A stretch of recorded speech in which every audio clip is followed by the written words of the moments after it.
மின்சார வாரியம் எனக்கு 23வது வருஷம் உங்கள் பாதையை விட்டுட்டு நாங்கள் செய்கிறோம், உங்கள் பாதையை விவசாய பாதையை நாங்கள் எதுவும் செய்ய மாட்டோம்னு ஒரு லெட்டர் கொடுத்தாங்க.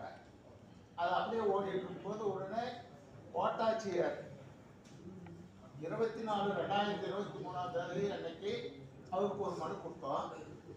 அந்த மனு பார்த்து இது தேங்காயெல்லாம் கொண்டு வர முடியாது, டாக்ஸ் வாழை போடுறதுக்கு பரிந்துரை பண்ணுறதுக்கு போட்டு பரிந்துரை பண்ணாங்க. அது இப்படியே 2-3 ஆண்டுகளாக ஓடிட்டு. இப்போ தற்பொழுது என்னன்னா பேரூராட்சி செயல் அலுவலர் நான் இதில் சமுதாய கூடங்களுக்கு இடையில தீர்மானம் போட்டாச்சு பஞ்சாயத்து சார்பில் அப்படின்னா இது எங்க போய் சொல்றது? இறையாண்மை எங்க காப்பாத்துறது? மங்கை கெட்டு போனா கங்கையில ஒழிக்கலாம், கங்கையே கெட்டு போச்சுன்னா எங்க போய் பிடிக்கிறது?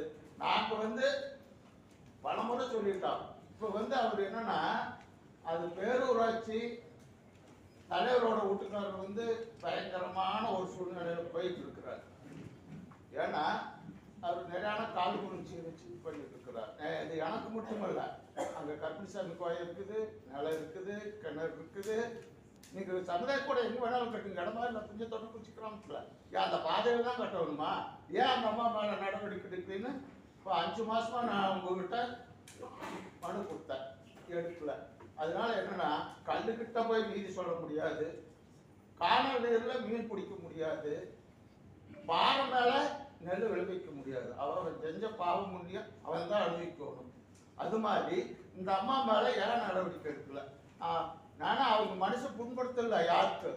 ஏன்னா இது எனக்கு மட்டும் அல்ல, இது ஏன்னா குட்டை முட்டாள், குட்டு வாங்குறோன்னு முட்டாள்.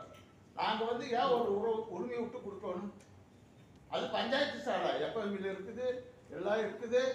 அவர் மணியார் சொன்னார், நீங்க எல்லாம் பண்ணிட்டு இருக்கிறீங்க 2-3 வருஷம் ஆயிடுச்சுன்னு. நீங்க சொன்னது தப்பு. நான் ஏன்னா வரலாறு சொன்னாலும் அந்த அம்மா நீங்க அதிகமா பேசுறீங்க, கோபப்படுற பேசுறீங்க அப்படின்னு. எனக்கு கோபம் இல்லை, ஒரு உரிமையை கேட்கறோம். இந்த உரிமையை உங்களால செய்ய முடியும். இப்ப கேட்டா கோப்பு மேல போயிருக்குது, கோப்பு மேல போயிருக்குதுன்னா அந்த கோப்பை என்னைக்கு முடியாது, எந்த தேதியிலும் முடியாது. ஏன்னா அது பகை நிறைய ஆகுது. ஏன்னா வட்டாட்சியருக்கு தெரியும், கோட்டாட்சியருக்கு தெரியும். அதனால அந்த பாதையில நம்ம கோட்டாட்சியர் போட்டதுல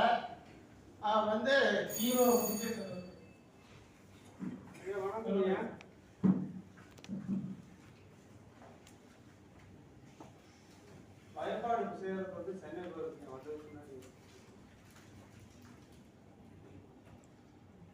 என்ன ப்ரொபோசல் வச்சிருக்கீங்க இன்னைக்கு?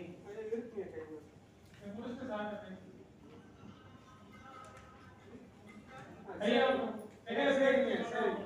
சரிங்க. ஏன்னா நீங்க அங்க சிக்கல் சிங்கார் வேலை இருக்கிறாரு, தங்கவேல் இருக்கிறாரு. நீங்க சோறு சம்பார நாள் அவர் சிக்கலை தீர்த்துருவாரு. அந்த சோறு ஒத்து நாளைக்கு தங்கவேல் இருக்குது, பக்கத்தால கண்ணன் இருக்கிறாரு. ஏன்னா நான் வயசுக்கு போத்தவன் உங்க பேர் சொன்னாலும் தப்ப நினைச்சுக்காதீங்க. ஏன்னா இப்படி சூழல் இருக்குது. அப்படி இருக்கும்போது ஏழை செய்யக்கூடாது. எளிமின் விளிமின் செல்மி காரியத்தை எடுத்த காரியத்தை முடிக்கணும். லேட் பண்ணுறதுனால தானே அன்னைக்கேட்டு போட்டுட்டீங்கன்னா நம்ம சமுதாய கூட்டம் கட்டுறதுக்காக இது ப்ரொபோசல் வாங்கி பார்த்துங்க. இல்லை ஏன்னா 3 ஆண்டு அது பாதியில் போய் சமுதாய கூட்டம் கட்டணும்னா நம்ம மலையா குற்றவியல் நடவடிக்கை எடுக்கல, ஏன் தீர்மானம் பண்ணி நடவடிக்கை எடுக்கலாம். தப்பு பண்ணவங்களுக்கு தட்டி கட்டா தானே பிரச்சனை தீரு.